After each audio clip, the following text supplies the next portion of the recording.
So earlier I have described how to get the degrees of freedom and how to write the equation of motion in general for uh, any type of equation of motion which we have got. So let's assume we have got a very general equation of motion, something like this, where we have two equations of motion which are coupled.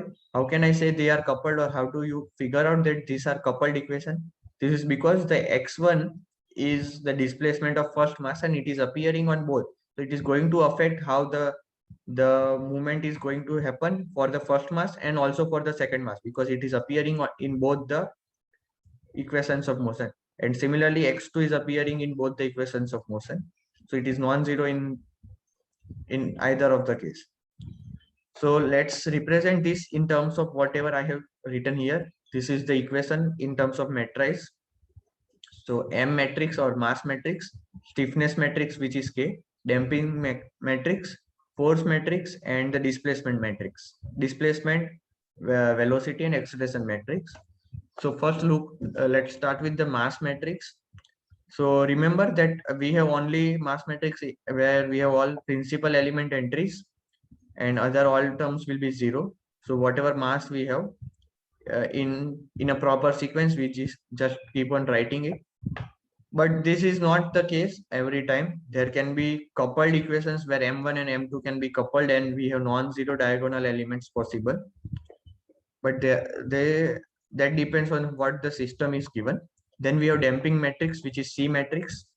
So this, how am I writing this? This is only by using this equation. So I have C1 plus C2 in terms in X. So the general matrix which is going to get applied to all these matrix will be X1, X2 type of matrix. Sorry. X1, X2 type of matrix. So it can be displacement matrix, velocity matrix, or acceleration matrix. So for mass, it will be acceleration matrix. For stiffness, it will be velocity matrix. For displacement, it will be for stiffness, it will be displacement matrix. So if we look at this, how can I come up with these entries is what I'm going to explain. So for C, we have velocity matrix. So now let's see the equation of motion also side by side. So with x1, I have multiplication of c1 plus c2, and with x2, I have multiplication of minus c2.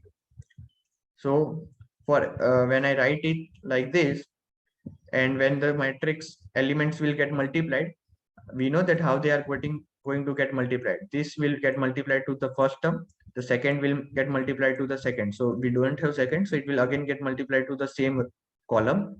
So that's the way. So c1 plus c2 is getting multiplied to x1, minus c2 is getting multiplied with x2. Again, minus c2 is multiplied with x1 dot, and c2 plus c3 is multiplied with x2 dot. So with this multiplication, whatever the equation which were represented, that is we have obtained. So minus c2 into x1 and c2 plus c3 into x2 dot. Similarly, that will happen with stiffness matrix also, but in the multiplication we have displacement vector, velocity vector is this, acceleration vector is this, and force vector is this. You must remember that we are writing everything in sequence. If I write x1 first, then with respect to all there, wherever we are mentioning displacement, velocity, and acceleration, the x1 element first comes first, then x2, then x3, whatever way I want to define. I can put x2 first, then in that case, x2 dot will come first, x2 double dot will come first, f2 will come first. So just to notice something, and when we are writing equations of motion and converting to the matrix form, we can have a check like this.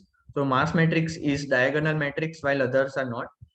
And what if all matrices are diagonal matrix? That means my system is decoupled system, and we can solve it separately. So all the equations of motion which we have got, we can solve them independently. And each equation shows a single degree of freedom. And if we want to decouple the equations, it depends on the coordinate system we have chosen. and we can change the coordinate system accordingly and decouple the system, solve the system, and then again couple the system and get the response back. So we can make couple to decouple by changing the coordinate system, and how we can do that I will explain in the next coming topics. But this concept of decoupling is very important.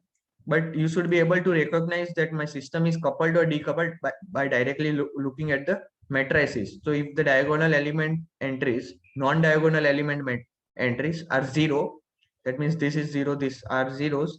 That means I can this equations of motion are decoupled directly, and I can directly find the equation of motion by assuming some response, putting that response back and checking if my assumed response was correct or not. That's the general math procedure which we have been using in this course.